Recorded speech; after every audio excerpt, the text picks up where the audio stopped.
car Kimbo débarquait dans un quartier et faisait manger ses grands morts, au plus balèze du coin. Il a tellement défoncé James que son oreille était violette et pouvait se décrocher à tout moment. L'arbitre a préféré arrêter le combat.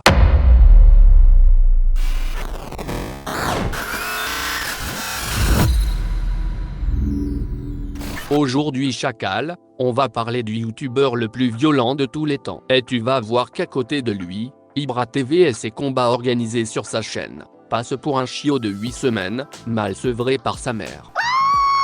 Cet homme c'est Kimbo Slice. Il était connu à l'époque des années 2000, pour se frayer un chemin dans la jungle de Floride et ses banlieues, à coups de croquettes salvatrices sur chaque mec qui avait le malheur de se mettre sur son chemin pour le défier. Époque à laquelle tu étais sûrement encore en train de nager dans les bourses à ton père, avec tous tes compagnons de galère. Kimbo démarra fauché dans la rue à dormir dans sa voiture. Il se fit connaître au monde avec des vidéos sur YouTube, pour ensuite finir au célèbre Bellator en tant que combattant de l'UFC, adulé par les foules avec une renommée mondiale. Il a connu une ascension fulgurante jusqu'à sa mort prématurée. Kimbo commença en bas de l'échelle pour finir dans le haut du panier.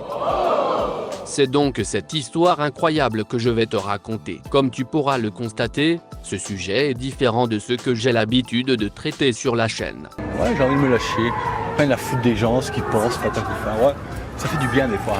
Je suis un grand fan de MMA et de combat depuis longtemps et on va pas se le cacher, niquer des mères c'est la santé, tout le reste est superflu. Avec les bagues ou sans les bagues, et la castagne. N'hésite pas à me mettre un pouce vers le haut ou vers le bas, pour cette vidéo, peu m'importe c'est pour le référencement, tu le sais. Un gros travail a été fourni sur cette vidéo. Commençons sans plus attendre cette histoire incroyable. Kimbo Slice, de son vrai nom Kevin Ferguson, est né en 1974 à Nassau aux Bahamas. Il déménagea par la suite avec sa famille en Floride, plus précisément à Miami, dans le quartier difficile de West Perrine. Un quartier où règne la violence et les gangs, tu l'auras compris, le genre de quartier où une tentouse progressiste non-binaire qui se sent femme, a une durée de vie d'1 heure au grand maximum. Toute la bande y passe. Dans ce genre de monde, Kevin a dû apprendre très vite à devenir solide mentalement et physiquement. Il commença sa carrière dans le football américain à l'école de Miami. Très rapidement il rassembla un fan club autour de lui pour sa puissance de frappe et son efficacité dans le sport. Kevin était promis à un brillant avenir tout tracé, seulement la vie avait un autre dessein pour lui, et un événement désastreux allait changer sa vie pour toujours. En 1992, l'ouragan Andrew frappa la Floride avec une violence sans précédent. Des quartiers entiers ont été rasés. Cet ouragan fut le plus ravageur de l'histoire des États-Unis, bien avant l'ouragan Katrina. Il fit de nombreuses victimes, tu l'auras compris. Kevin perdit tout ce qu'il avait, ce qui l'obligea à abandonner ses études, ainsi qu'à dormir dans sa voiture pendant un bout de temps. Il cumulera les petits boulots afin de survivre tant bien que mal. Des années plus tard, il se donna le nom de Kimbo Slice et commença une carrière sur YouTube qui allait donner un grand virage à sa vie. Kimbo est un grand acteur de YouTube, et il a enflammé la plateforme à ses débuts en 2005. Tout le monde se demandait qui était cette brute qui frappe plus fort qu'une perquisition à 6 h du matin. Et chaque mec de l'époque se refilait les vidéos entre potes avec une qualité plus que douteuse, je te l'accorde. Il a popularisé les combats clandestins, et d'autres ont suivi derrière voyant le succès rencontré, mais personne n'a jamais eu la même intensité que Kimbo. Car Kimbo débarquait dans un quartier et faisait manger ses grands morts, au plus balèze du coin. La vidéo contre Big Bird l'a propulsé en tant que personnalité reconnue. Voici un extrait. Tu peux voir qu'il lui demande de le frapper sans même bouger un sourcil.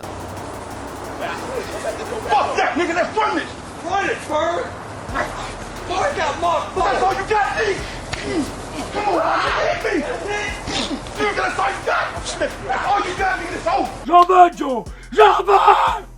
J'en veux, je suis mort, j'en veux! Son œil à la fin du combat est tellement gonflé qu'il ressemble à un vagin d'actrice porno en fin de carrière. Sur ce coup, Kimbo a accompli un vrai travail d'orfèvre. Il enchaîna plusieurs combats dans différents quartiers, et il coucha évidemment tout le monde. Kimbo perdit un seul combat et ce combat allait faire parler de lui dans toute la presse à scandale. Ce combat c'était contre Sean Gannon, policier la journée et combattant le soir. Un combat complètement désorganisé, où même la foule se mêlait pour interrompre le combat. Il y avait même un connard avec un drapeau dans les cheveux, c'était du grand n'importe quoi. Le flic fatigua Kimbo avec plusieurs prises pour l'avoir à l'usure. Ils ont fait durer le combat alors qu'il n'avait plus aucun jus dans le corps. À la fin ça ressemblait à un combat de soixantenaire qui se bat pour une compote de pommes, à la maison de retraite. Il aurait dû l'avorter bien avant, même si Kimbo a bien maquillé le flic, qui à la fin ressemblait à Shrek, il perdit le combat quand même. Plus tard dans la semaine, un article apparut dans le Boston Herald en gros titre. Comme tu t'en doutes, un policier qui fait des combats clandestins. C'est pas très bien vu dans la société. Mais ce qui était mauvais pour le flic était bon pour Kimbo, et c'est là que sa vie prit un deuxième tournant monumental. Après l'article du Boston Herald et la notoriété sur YouTube, Kimbo fut connu dans tout le pays, il attira l'attention de beaucoup de monde sur lui. C'est donc là que le président de l'UFC, Dana White le contacta pour un contrat. En venant, Kimbo ramena son public avec lui, qui regardait les combats de rue, à sa façon. Bien avant Conor McGregor, il a popularisé le MMA dans le monde. N'oublions pas qu'à cette époque le sport était mal vu, et les gens considéraient que le MMA était une discipline de barbares. Pourtant la discipline était déjà bien encadrée, et les combattants ne faisaient pas ce qu'ils voulaient. On était bien loin du début de l'UFC des années 90 avec très peu voire aucune règle, qui était là par contre une vraie boucherie. Le sport avait des allures de Mortal Kombat. C'était totalement fou, crois-moi. Fatality. En 2007 il signa donc un contrat et sorta par la même occasion de la précarité. Lors de son premier combat il se battit contre Bo Cantrell, un combattant très moyen. Il gagna ce combat facile. 3 mois plus tard il se bat contre Tank Abbott, un grand combattant. Seulement à cette période il était bien trop gras et lent pour le combat. Même si c'était un bon combattant, le combat était couru d'avance. En 2008 il fit un combat contre James Thompson, qui eut un record d'audimat. Il a tellement défoncé James que son oreille était violette et pouvait se décrocher à tout moment. L'arbitre a préféré arrêter le combat. À la fin du combat il ressemblait à un figurant du Seigneur des Anneaux. Ça m'a mis dans tous mes états. Tu l'auras compris, Kimbo a eu des combats faciles dans sa carrière pour faire monter la sauce autour de lui et des fans. C'était un showman plus qu'un combattant, mais il a rapporté beaucoup de monde et sans lui le sport ne serait peut-être pas celui que l'on connaît aujourd'hui, qui était avant réservé à une élite de passionnés, et qui maintenant est devenu grand public. Kimbo enchaîna ensuite plusieurs combats jusqu'à sa mort prématurée en 2016. Mais avant de parler de sa fin tragique, n'oublions pas que derrière le physique impressionnant et la force brute se cachait un homme attentionné pour sa famille avant tout. Comme tu l'as vu plus tôt, Kimbo n'a pas eu une vie facile, c'est donc tout naturellement qu'avec les grosses sommes d'argent qu'il a engendrées grâce à l'UFC, il put changer le train de vie de toute sa famille. Il a toujours su rester humble malgré son physique de monstre, car il n'oublia jamais d'où il venait. Kimbo était un père aimant plein d'amour pour ses enfants, avec d'ailleurs 6 enfants à charge. Il a toujours assumé ses responsabilités, même son fils Kevlar qui est autiste. Il aurait pu faire comme plein d'autres avant lui qui ont goûté à la gloire et à l'argent, tout quitter, même sa propre famille pour vivre une vie de luxure avec les plus belles femmes du monde, mais pas Kimbo. Sa famille était tout pour lui. Mais un événement imprévu choqua le monde. La triste nouvelle de sa mort, qui toucha ses fans et le monde du sport.